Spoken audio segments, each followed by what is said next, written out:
আপনারা জানেন সব ইলেকশনে আমরা জয়লাভ করেছি, নতুবা একটি কাছাকাছি পর্যায়ে ছিলাম, কিন্তু কোনো আমাদেরকে জয়লাভ করতে দেওয়া হয় নাই। এজন্য আমরা চেষ্টা করব আগামীর সংগঠনের সিদ্ধান্তের আলোকে যদি সংগঠন প্রয়োজন বোধ করে আমরা সকলের জনশক্তিকে নিয়ে একটি সুন্দর পৌরসভা এবং বড়লেখা উপহার দেওয়ার জন্য চেষ্টা করব। ধন্যবাদ সবাই। ধন্যবাদ।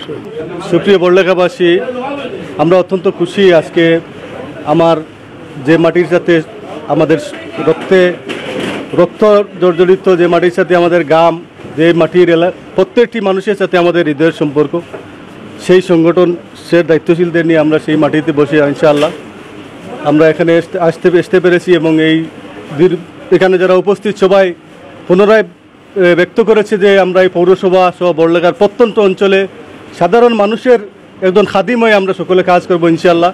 সেই অঙ্গীকার আমাদের উপজেলা আমির সাহেব, নায়েবে আমির সাহেব এবং দায়িত্বশীলরা সকলে ব্যক্ত করেছেন। আমরা সেই সিদ্ধান্তের আলোকে সংগঠনের সিদ্ধান্ত মোতাবেক বড়লেখা পৌরসভা সহ বড়লেখার প্রত্যন্ত অঞ্চলের যুব সমাজকে, ছাত্র সমাজকে সাথে নিয়ে এমন একটি সুন্দর মডেল বড়লেখা করতে চাই, যেখানে দুর্নীতি, অনাচার, বেবিচার, জুলুম, নির্যাতন, নিষ্পেষণ অতীতে যাওয়া হয়েছে, সেই নিষ্পেষণের কোনো চিহ্নমাত্র থাকবে না। আমরা একটি সুন্দর সমাজ চাই, একটি সুন্দর বসুন্ধরা চাই।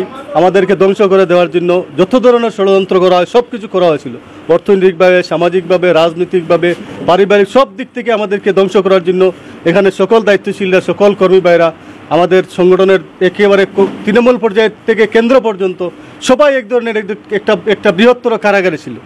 সেই কারাগার থেকে আমরা মুক্তি পেয়েছি। এই বড়লেখার প্রত্যন্ত এই ছোট্ট জমিনের প্রত্যেকটি কারাগার থেকে আমরা মুক্তি পেয়ে একটি স্বাধীন, সার্বভৌম, সুন্দর বড়লেখা গঠনের জন্য আমরা দৃঢ় অঙ্গীকার ব্যক্ত করছি। এই মাটিতে প্রয়োজনে আমরা আবার নিজেকে শাহাদত বরণ নাজরানা পেশ করতে হয়, আমাদের রক্ত দিতে হয়, গাম দিতে হয়, শ্রম দিতে হয়, সব কিছু দিয়ে আমরা এই মাটিকে সুন্দর একটি বড়লেখা, একটি ইসলামের বড়লেখা, একটি আপামর হিন্দু, মুসলিম, বৌদ্ধ সকলের জন্য একটি বাসযোগ্য বড়লেখা হিসাবে আমরা তৈরি করার দৃঢ় প্রত্যয় ব্যক্ত করি। এই আশাবাদ ব্যক্ত করে আমরা বড়লেখা প্রত্যন্ত অঞ্চলের মানুষ জানে, পৌরসভার মানুষ জানে কি পরিমাণ নির্যাতন করা হয়েছিল আমাদের উপর।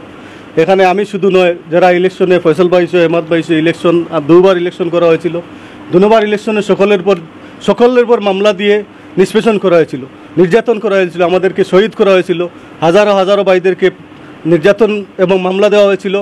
পঙ্গুত্ব বরণ করেছে আমাদের দেলোয়ার ভাই, আমাদের শিবিরের সাবেক সভাপতি এবং আমাদের অন্যান্য দায়িত্বশীলরা যারা আছেন, সকলকে নির্যাতন করা হয়েছে।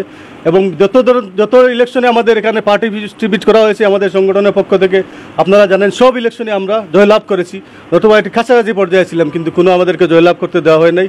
এজন্য আমরা চেষ্টা করব আগামীর সংগঠনের সিদ্ধান্তের আলোকে যদি সংগঠন প্রয়োজন বোধ করে আমরা সকলের জনশক্তিকে নিয়ে একটি সুন্দর পৌরসভা এবং বড়লেখা উপহার দেওয়ার জন্য চেষ্টা করব। ধন্যবাদ সবাই। ধন্যবাদ।